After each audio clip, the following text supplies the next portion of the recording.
Heyrðu Donni, fyrstu viðbrögð svona eftir þennan ævintýralega leik? Bara ótrúlega skemmtileg leikur. Já.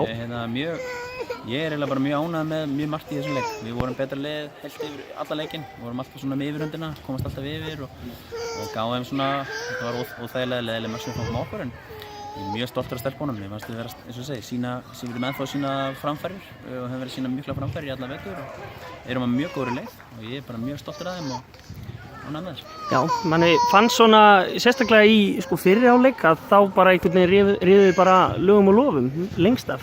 Já, ég sammála því. Mér finnst við bara vera sterkara lið. Mér fannst við standa okkur freikilega vel og eins og ég sagði, ég er mjög ánægður með stelpunnar, stóð svo frábærlega og virkilega óverðskuldað að við skildum ekki vinna í dag. Já, þetta var svona hálfkrátlegt í restina. Já, klárlega. Og svo bara í vító getur allt gerst, það er bara eins og það er. Maður gæti búist bara hverju sem er. En eins og segi, ég held ég við mjög ánægður og á þeim stað sem við erum okkur núna er ég bara mjög ánægður með liðið. Við hefum svo sem einhverja leikmenn sem ætla að koma inn í hópinn en frábæra sem spiluðu allar í dag og standið á hópnum er frábært. Við komum alltaf og erum í, hvað var það, ég held að 14 tíma ferðalega í gær og eðlilega kannski einhvers konar þreyta í liðinu en það var hins vegar kannski ekki að sjá í dag en stundum bara svona.